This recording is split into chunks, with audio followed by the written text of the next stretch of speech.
Salut tout le monde, j'espère que vous allez bien. Alors, vous dites forcément pourquoi une deuxième vidéo sur le match OM-PSG. En fait, la raison est simple, c'est que dans la première vidéo que j'ai réalisée, ce midi, eh bien, en fait, il y a eu un problème de synchronisation. En fait, le son était trop fort et en fait, j'ai pris la décision de tout bonnement, recommencer la vidéo. Donc, la vidéo que vous voyez en ce moment sur YouTube, elle va être tout bonnement mise en privé ou supprimée tout simplement, et vous aurez donc cette nouvelle vidéo. D'ailleurs, bien sûr, désolé pour ce désagrément, bien sûr. Alors, je vais essayer d'être un petit peu plus clair. D'ailleurs, on va rentrer un petit peu aussi dans un débat que je vois depuis hier soir. C'est un débat à propos en fait de la décision entre Habib Beye et Paul Le Guen, et j'avais envie justement de rentrer dans ce débat aussi. Parce que je pense que c'est un débat très intéressant, c'est qu'est-ce qu'on peut faire en fait finalement les équipes qui vont affronter le Paris Saint-Germain.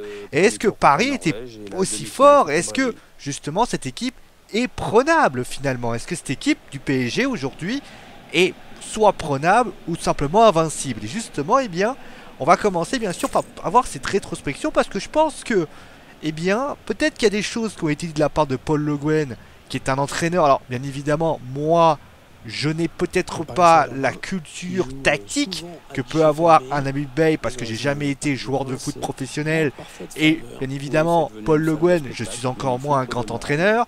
Je le regarde par ma vision de supporter de football, qui aime le foot, qui aime passer du bon temps et qui aime s'amuser à regarder bien sûr ce sport, de la même façon que je regarde le catch, etc. Et d'ailleurs, je tiens à le dire que ce soit pour les Marseillais ou pour les Parisiens, je ne suis pas une science que j'appellerais infuse. C'est-à-dire que je pars du principe que, par exemple, ce que je dis, c'est pas parole d'évangile. Ça veut dire que, de la même façon que le catch, de la même façon que le foot, vous avez vos avis, j'ai mes avis. Forcément, on sera peut-être pas toujours d'accord, mais en tout cas, c'est ça qui est bien aussi. Ça s'appelle un débat. Et quand il y a débat, c'est quelque chose que je trouve fabuleux et en tout cas très intéressant. Bon, allez, maintenant on va passer bien sûr à ce match, parce que forcément, si ça fait parler, c'est déjà par rapport au résultat 5-1 quand même pour le Paris Saint-Germain. Donc forcément, l'OM s'est fait éclater hier soir. Ça a été une formalité, donc ça a débuté très rapidement à la 6e minute avec un coup franc de Verratti pour Thiago Silva, qui a donné donc pour Marquinhos. Ensuite, Verratti a donné pour Pastore, qui a donné pour Cavani, deuxième but. Troisième but, beau mouvement parisien qui donne à Kurzawa pour Lucas. Quatrième but de Julian Draxler.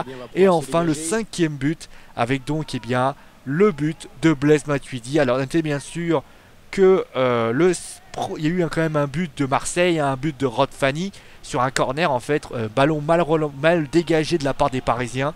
Et Rod Fanny va marquer ce but qui donnera peut-être l'honneur, on va dire, pour l'Olympique de Marseille. Bon, en tout cas, alors on va rentrer vraiment dans le détail. On va essayer bien sûr de décortiquer ce match, parce que il y a plusieurs écoles. Vous avez la première école qui vous dit l'OM n'est pas au niveau, l'OM n'est pas à la hauteur, l'OM est nul, Paris est exceptionnel, Paris c'est une grande équipe, Paris a tapé le Barça, qu'est-ce qu'ils peuvent avoir quelque chose à foutre de l'OM? Pour moi, l'OM, ils sont racontés. Je vais pas rentrer dans ce débat là, parce que j'estime que le Paris Saint-Germain ou l'Olympique de Marseille est venu avec des qualités. Mais forcément, déjà, on va peut-être le dire, bien sûr, le Paris Saint-Germain aujourd'hui est supérieur à l'Olympique de Marseille. C'est pas une injure, c'est pas une critique, c'est un fait. C'est un fait, parce que le projet aujourd'hui, Champions Project, n'est pas en mesure aujourd'hui d'évoluer, puisque forcément, il est à ses débuts. Est-ce que le Paris Saint-Germain... Rappelons d'ailleurs, justement, j'allais revenir par rapport à ça. Lorsqu'il y a eu le fameux projet Qatari qui est arrivé, souvenez-vous, c'était en 2010 ou 2011, je sais plus. À ce moment précis, le PSG était dans la même situation que l'Olympique de Marseille. Ils avaient recruté des joueurs. Alors certes, c'était pas à la hauteur des joueurs qui pouvaient être proposés, puisqu'il n'y avait pas, notamment, je me souviens un petit peu, il n'y avait pas... Ils étaient arrivés avec des Kevin Gamero, avec des Jérémy Ménez, avec des Blaise Matuidi. Et si je me souviens bien, l'OM avait éclaté dans cette 2011, avait éclaté le PSG 3-0, simple, net et sans bavure. Et tout le monde était là en train de dire, mais Waouh, l'OM est fort, l'OM ça. Et j'ai eu un petit peu, voilà, et Paris avait fait un match catastrophique. Avait fait un match, franchement, ils avaient été honteux. Je crois que c'est 2012 d'ailleurs, les Qataris. 2011-2012, je sais plus. Mais bon, voilà, vous savez à peu près, ça fait. Bah, on va faire simple, hein. Antoine Comboiré, Carlo Ancelotti. Ensuite, on a eu les 3 années de Laurent Blanc, je pense que ça va être 2010-2011. Voilà, je sais. Désolé pour les Parisiens, hein, je me souviens plus, mais bon, hein, voilà.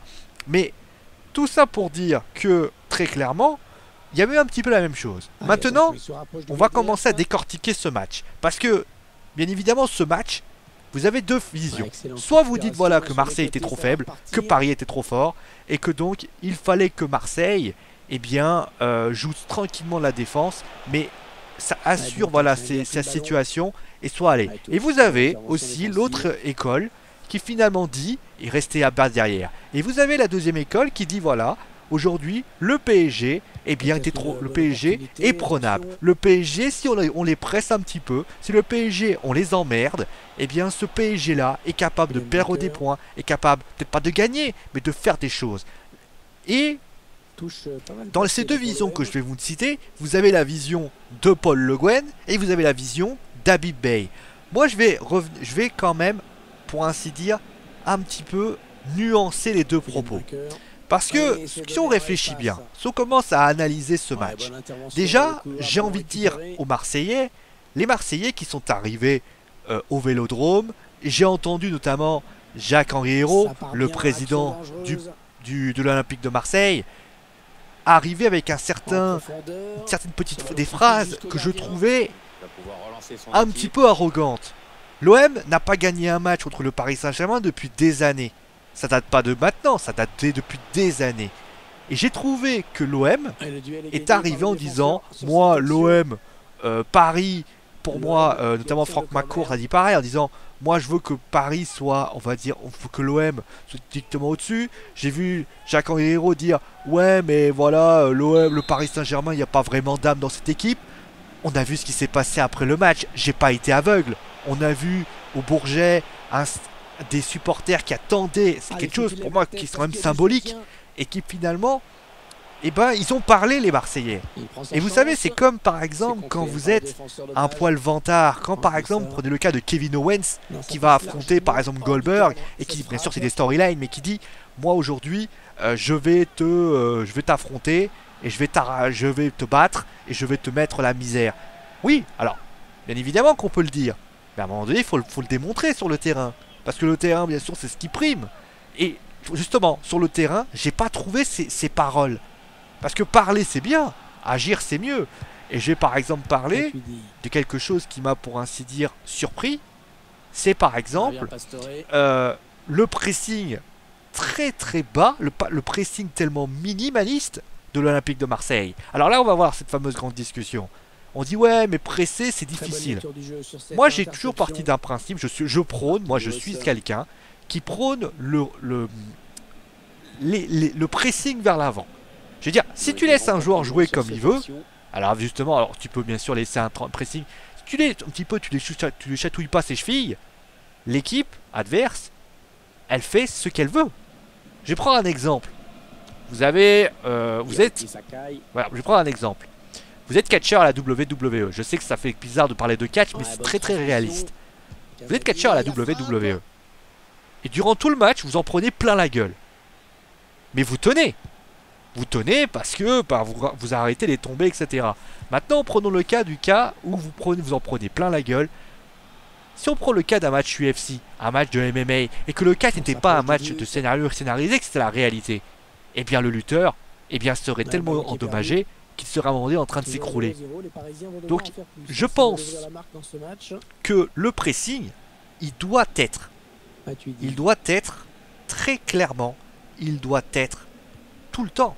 On ne peut pas faire un match, moi je prône le pressing, je prône que l'équipe doit être toujours au-dessus. Doit être toujours au-dessus, doit toujours aller au-dessus, au-delà, doit s'accrocher, doit, je pense, toujours être... Voilà, le pressing doit être une force, doit être dans le football professionnel, je suis désolé, dans le football professionnel, je suis désolé, c'est pour moi, c'est c'est la base. On peut pas, on dit oui mais messieurs, jouer à 11 derrière, c'est pas agréable, c'est pas... Oui, sans doute, mais moi je pense que c'est... Voilà, mais moi je prône pas ce genre de jeu. Je prône pas ce genre de jeu parce que j'estime que jouer à 11 derrière... Alors on va me dire oui mais Toulouse ils ont fait ça. Oui, mais Toulouse ils ont mis un pressing, ils les ont handicapés. Et parfois le PSG, notamment la première mi-temps, ils ont galéré. Parce que ça a été difficile. Du côté de, pour moi, l'Olympique de Marseille, en faisant pas ce pressing qui les a beaucoup gênés, je pense que malheureusement, il y a eu des espaces. Les espaces finalement, quand tu commences à les trouver, quand les joueurs commencent à être trouvés, à ce moment-là, tu es dans une grosse difficulté. Parce que tu ne peux pas, je suis désolé, tu ne peux pas dire, et je le dis, et je le maintiens, dur comme fer, même si ça plaît pas aux gens, hein, désolé, que une équipe qui joue à 11 derrière, pardonnez-moi, déjà c'est pas agréable à voir, parce que excusez-moi, on dit que le match PSG-OM, l'OM a amené un match nul, mais c'est plaisant à regarder. Non, il faut que l'équipe, aujourd'hui tu es au Vélodrome, il faut tenter sa chance. Il faut faire un pressing haut, gêner les équipes. On sait que le PSG, quand tu les presses un petit peu, ils sont handicapés. Ils savent que le PSG, quand tu les handicapes, quand tu leur mets un peu la pression, et finalement ça passe pas. Le cas le plus concret, qui pour ainsi dire pour moi est le plus révélateur, c'est le Barça. Quand le Barça a poussé, quand le Barça n'a pas hésité à aller un petit peu les emmerder, notamment Busquets, et bien le PSG a posé des problèmes. Je vais revenir notamment sur on dit ouais Monaco, etc. Moi j'ai le souvenir d'un match qui était pour moi révélateur de ce que le PSG souffre à ce moment-là. C'est un match d'il y a 2-3 ans, on l'avait fait contre Saint-Etienne. Saint-Etienne avait fait 2 partout, je crois, il y avait les 2 partout à la fin, mais ils avaient vécu un enfer les Parisiens. Paris ne sait, Lyon, la deuxième mi-temps de Lyon, c'est typiquement ce que doit faire l'OM.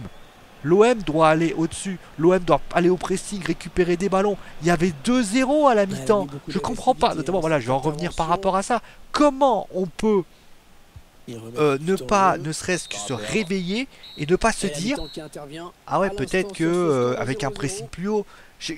D'ailleurs, j'aurais bien aimé savoir le discours de Rudy Garcia au moment où il y avait 2-0.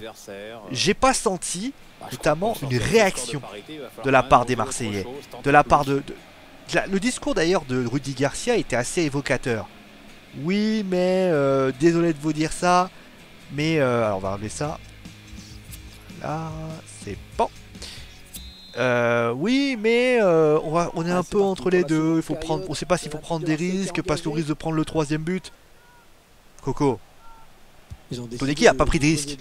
Ton équipe ne prend pas de risque. Ton équipe n'arrive pas à faire le jeu. Ton équipe est bouffée.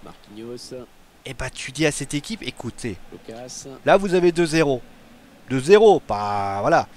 Faites ce que vous faites. Franchement, on aurait pu mener 5-0. Ils auraient pu être menés 5-0. À la limite, tu leur dis bon, on peut être mené. Vous savez ce qu'on va faire? On va respirer un bon coup. On va prendre un bon souffle et on va rentrer sur le terrain. Vous allez voir les spectateurs du stade Vélodrome et vous déchirez pour eux. Peut-être que vous perdrez 5-0, mais au moins vous vous êtes battu sur le terrain. Et j'ai eu l'impression que cette équipe, en plus de ça, n'a pas eu cette réaction. C'est-à-dire que les paroles de la semaine n'ont pas été converties par des actions. Et ça, c'est pas normal. C'est pas normal et c'est triste. Mais après, moi, après dans le débat que l'on fait depuis, voilà, depuis hier, je considère que si l'OM avait mis plus d'intensité, plus d'envie, parce que moi j'ai eu l'impression de ne pas avoir d'envie, Dijon a mis de l'envie. Dijon, dites pas que Dijon est supérieur à l'Olympique de Marseille. Guingamp a gêné le PSG. Montpellier, alors par contre, ça a plus de réussite. Mais on peut citer plein de joueurs, plein d'entraîneurs qui ont su les faire déjouer. Le cas le plus concret, ça a été une équipe de Ligue des Champions. Alors on va me dire, oui, mais ils n'étaient pas en dehors de santé, ça allait pas très bien. Mais si je me souviens, c'était pas le de Goretz. Ludogorets qui a mis un pressing qui a beaucoup gêné les Parisiens. Alors je sais, on va me dire oui, mais c'était pas la même chose. On a besoin de comparer ce qui est comparable. Et je pense que quand on leur pose des problèmes au PSG, ils sont capables de perdre des ballons. Et quand tu commences à perdre un ou deux ballons, c'est là que les choses vont. Et je suis désolé, quand tu vois la manière dont le PSG a joué, ils ont joué sénateur. On joue tranquille, on ne va pas plus loin, on ne se prend pas la tête. Il faut savoir, je pense, parfois, prendre des risques. Et après, on peut dire oui, mais on aurait pu jouer plus défensif. Oui, sans doute. Mais moi déjà, ce que j'aurais aimé, c'est qu'ils fassent plaisir aux supporters. Ils étaient tous là, les supporters.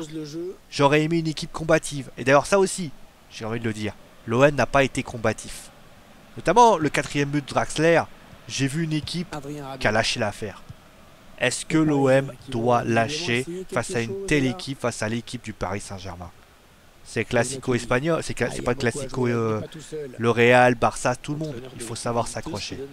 Moi en tout cas, j'ai été globalement déçu de l'Olympique de Marseille. L'état d'esprit n'y était pas. Et ce qui a été prévu n'était pas là. Voilà. Après, au niveau du Paris Saint-Germain, c'est difficile bien sûr de donner son point de vue parce que Paris a fait un gros match, a fait un grand match. Est-ce que Paris, aujourd'hui, c'est l'équipe qui m'a le plus étonné de ce mois de février? Ça va vite, ça va bien. Le PSG, voilà, franchement, a mis des bons ingrédients. Paris s'arrache sur le terrain. Paris s'accroche sur le terrain. Et le plus important, Paris, et bien finalement a mis du cœur, a mis de l'envie. Vous savez, avant le match, les supporters parisiens n'étaient pas là. Bah, j'ai eu l'impression que tous les supporters parisiens, ils étaient avec les joueurs et ils se sont arrachés par rapport à ça. Et ça, pour moi, c'est une grande chose. On parle souvent d'amour, et bah l'amour du maillot, ils l'ont. Et ça, pour moi, c'était quelque chose d'intéressant. Après, voilà, le PSG aujourd'hui, si on doit comparer bien sûr au match contre l'Atlético pour le Barça, Barcelone a déçu là où le PSG a été au-dessus du lot. Mais encore... Oh, joli! Oh, c'était pas mal la frappe là qu'avait mis Lucas. Mais donc voilà, il faut être plus. Et surtout ce PSG, est-ce qu'il était réellement si fort que ça? Alors certes, Pastore était fort, mais Pastore revenait de blessure. Si tu lui tracasses un peu les chevilles, à un moment donné, ça risque de poser des trucs. Est-ce que Thiago Silva, qui avait été un peu critiqué, il faut parfois tenter sa chance et pas laisser Verratti faire ce qu'il veut, parce que c'est ce qui s'est passé dans cet Olympique de Marseille. Et voilà un petit peu ce qu'on peut dire de ce match au niveau de la prestation globale. Un OM, je pense, qui n'a pas cru, qui n'a pas converti ce qu'il a dit face à un PSG qui forcément a converti ce qu'il a dit. Voilà un petit peu ce qu'on peut dire. Bon allez, on va passer bien sûr au top et au flop, hein, bien évidemment, le top et flop. Vous avez l'habitude, hein, bien sûr. Au niveau de donc au niveau des tops, bah, le troisième, j'ai mis Lucas, parce que je trouve que Lucas a été exceptionnel. Franchement, bah, c'est terrible quand même de dire que Lucas, bah, Unai Emery, il a un choix de riche. Parce qu'il a Pastore maintenant, il a Lucas, il a Di Maria, il y a Draxler, il y a Cavani, il y a Ben Arfa. C'est vrai que Lucas, bah, c'est le quatrième. Et d'ailleurs, Di Maria, c'est terrible à dire, mais le mec il s'est réveillé et Lucas s'est retrouvé un peu. Mais je trouve que Lucas, il est impressionnant dans cette saison. Et il l'a prouvé encore une fois par tout ça. Voilà, il est en train de devenir un grand joueur. Et il le prouvait. Le deuxième, bah, c'est Marco Verratti. Marco qui a été pour moi dans tous les bons coups. Moi, il m'a épaté, hein, Marco Verratti, dans son intensité, dans ses dribbles, dans sa tactique, dans sa technique. Très clairement, moi, il m'a épaté. C'est un joueur incroyable, Marco. Et bah, tout simplement, c'est un petit joyau du PSG qui me surprendra toujours. Du côté du premier, ben, j'ai voulu mettre quelqu'un qui m'a... Oh. Je pense que c'est un carton jaune. Voilà. Le premier, eh bien, c'est quelqu'un qui était un bon revenant. C'est Javier Pastore. Javier qui a été, qui m'a étonné, honnêtement. Javier, voilà, il revenait de blessure. J'ai eu l'impression d'avoir un mec qui m'a littéralement sublimé sur le terrain. Des passes précises, beaucoup de passes décisives, un jeu qui pour moi ainsi dire est très bon. Comme quoi, vous voyez, hein, il suffit pas grand chose pour que le grand PSG en étonne plus d'un, et c'est ce qui s'est passé. Donc voilà un petit peu ce qu'on peut dire pour les tops. Alors bien sûr on peut citer Cavani, on peut citer Thiago Silva, on peut citer Marquinhos, on peut citer Thomas Meunier, on peut citer beaucoup de monde, mais bien sûr j'ai voulu citer les trois. C'était un choix de riche, du animal pour ce match. Au niveau des flops, bah forcément je vais mettre que des Marseillais, hein, désolé pour les supporters marseillais. Le troisième, j'ai mis Rolando. Alors non, c'est pas Rolando, j'ai mis... qu'est-ce que je raconte? J'ai mis... Ah, j'ai mis Rolando moi. Tiens, j'ai dû pas me réveiller, mais bon. Ben, en fait, on peut mettre Clinton Inge. En fait, le troisième, c'est quand même grave parce qu'on peut mettre toute l'équipe, hein, mais j'ai envie de mettre Clinton Inge aussi. Parce que Clinton Inge, il m'a étonné. Il m'a étonné, mais voilà, il était inexistant. Clinton, bah, malheureusement, hein, quand tu as une équipe qui pour dire ne joue pas, bah, ça a été une grosse déception dans ce match. Moi, il a été décevant. Voilà un petit peu ça. Ensuite, le deuxième, c'est Zambo Anguissa. Bah, le petit, il m'a fait de la peine, hein. Honnêtement, il a passé son temps à se faire latter la tronche. Moi, il m'a beaucoup de déception. Mais d'un côté, est-ce qu'on peut pas imaginer que voilà, est-ce qu'on peut prendre quelqu'un d'autre? Moi, j'ai vu un garçon qui malheureusement a court-circuité son football. Et malheureusement, c'est une grosse déception pour lui. Voilà, c'est une déception. Voilà, ça fait mal au cœur de le voir comme ça. Mais bon, après, on peut ne serait-ce que être déçu de la prestation de Zambo Anguissa par rapport à ça. Et le premier, bah, vous allez deviner, hein. Pour ceux qui l'ont deviné, il est sorti à la mi-temps. C'est Patrice Evra. J'aurais pu mettre Rudy Garcia, mais Patrice Evra, parce que Patrice a... Alors moi, vous savez, il y a des gens qui disent oui, Patrice Evra, c'est un vantard, parce que voilà ce qu'il a fait à Naïsna et tout. Il n'y a pas que ça. Il n'y a pas que ça. Patrice Evra, c'est... Bah, il est en phase descendante, on le sait. Il est plus du tout, voilà, à la course. Et en plus, quand il n'est pas à 100%, c'est encore pire. Voilà, c'est un joueur pour moi qui m'a beaucoup déçu. Je me demande voilà ce qu'il va pouvoir apporter à l'OM. Je trouve que là aujourd'hui l'OM a... Oh joli. Aujourd'hui l'OM a vu son capitaine s'écrouler. À l'image d'ailleurs de son équipe entière, hein, pour information. Ça a été compliqué pour lui.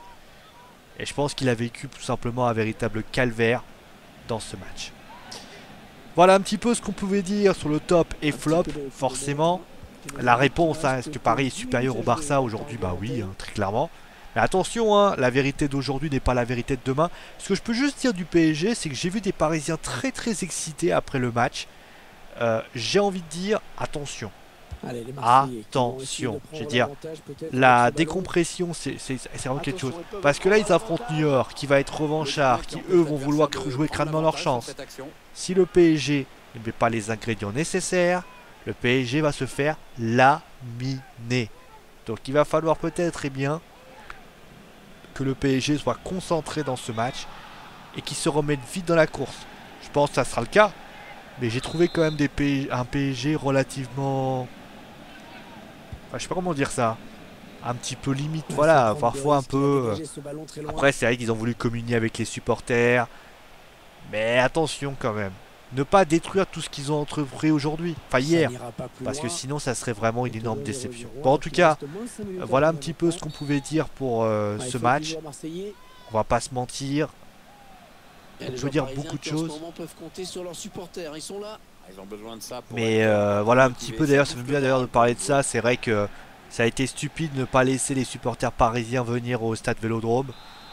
Encore une fois une belle bêtise de la part des pouvoirs publics qui voilà ne sont pas capables de garder, on va dire, deux supporters. Voilà, ça a été un peu triste, mais bon, la fête a été ainsi. Bon, en tout cas moi voilà, le prochain focus qu'on va faire, on va voir si on fera Marseille-Monaco. Bien sûr, pour ceux qui ne le sauraient pas, je me suis planté de semaine pour Barcelone-Paris Saint-Germain. Bon, en tout cas, moi, ça a été beaucoup d'enseignements, comme toujours.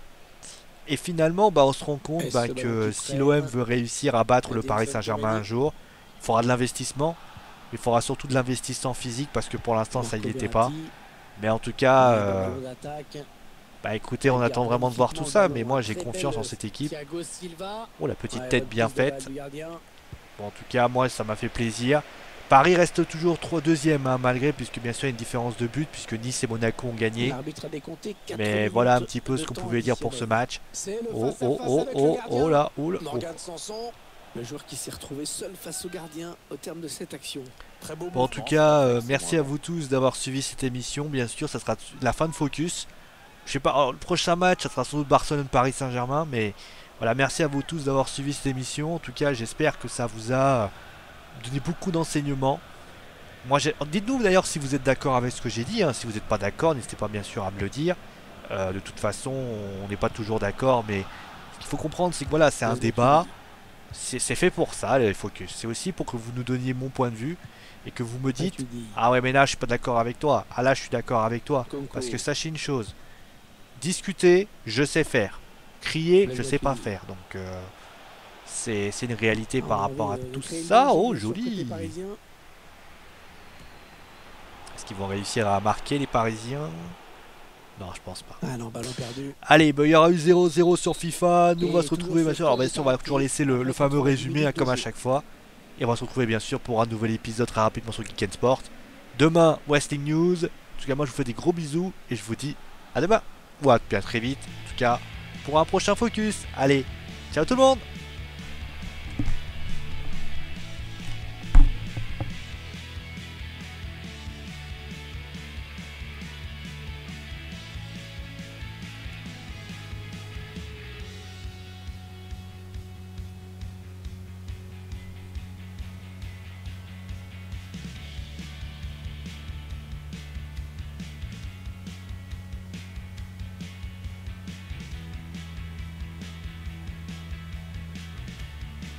Pas d'avantage à son équipe sur cette action, c'est bien vu. Blaise Matuidi. Oh la barre, attention, c'est pas fini.